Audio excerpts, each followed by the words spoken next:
promotion is a huge part of our healthcare strategy, and we've committed to creating a national food policy, which is a first for Canada.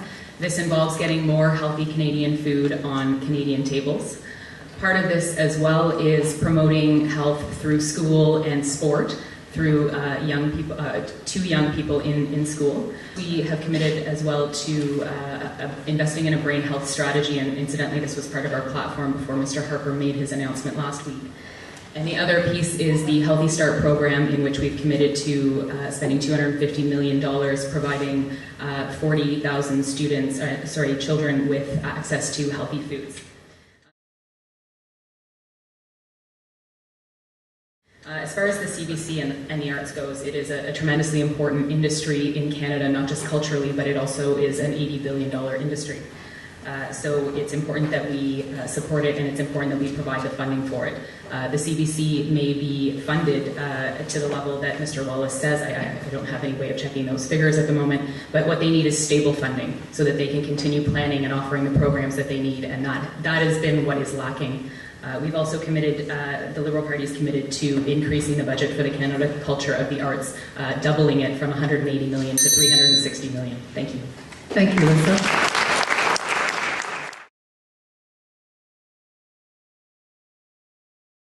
One of the key aspects of our platform is creating the secure retirement option for people who don't have access to a private pension plan through their employer. There's about 75% of people working in, particularly in the private sector, who do not have access to a pension above and beyond the Canada Pension Plan.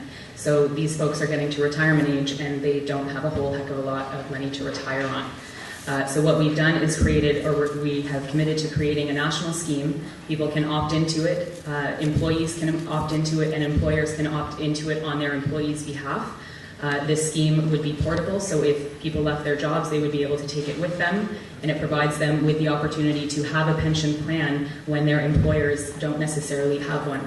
As many people know, pensions are quite expensive to administer, so oftentimes it's only larger employers that are able to offer this benefit to their employees, and it's very important that we make sure that everybody has access to this type of benefit. It's extremely important.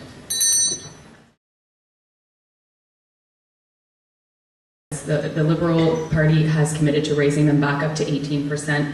And Mr. Wallace may be correct that we did support initially rolling them back in 2007, but this was, as you know, before the recession hit, and part of being having foresight and providing strong leadership is being able to reassess the situation when larger events take place. And so we don't think it is appropriate to be moving forward with those cuts at this time. We will be reinvesting that money in working families because they are the folks who need it the most. Corporations, usually when corporate tax cuts are offered, it's under the auspices of job creation, but we know from a recent Globe and Mail article that was published on April 6th that corporations in Canada have been sitting on about $83 billion in cash, so they are not reinvesting that money. If we want to create jobs, there are ways that we can do that, and we have committed to investing in 3 key sectors: digital technology, biotech, and clean resources, so that we can specifically create jobs in that area. Thank you. Thank you, Alyssa.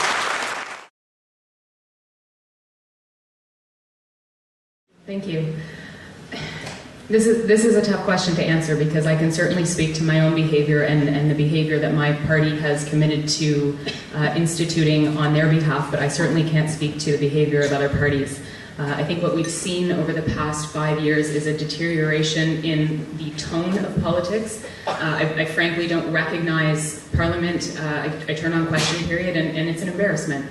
And the same can be said about the committee meetings. I think we need more decorum and civility in the House. I personally am committing to you that is something that is very important to me, and I can certainly commit to acting in that regard, but I certainly can't speak on behalf of any of the other parties. But I would like to say that there is absolutely nothing preventing a minority government from working in any circumstance. It's just that under the current configuration and under Mr. Harper's leadership, when there is no interest in cooperating with the other parties, it's not going to happen.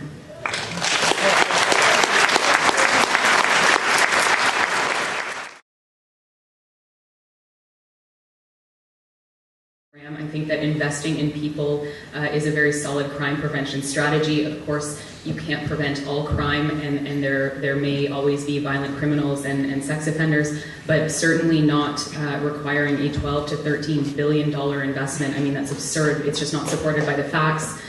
We are turning the prison system into a veritable business enterprise here, and I think the money is better spent elsewhere.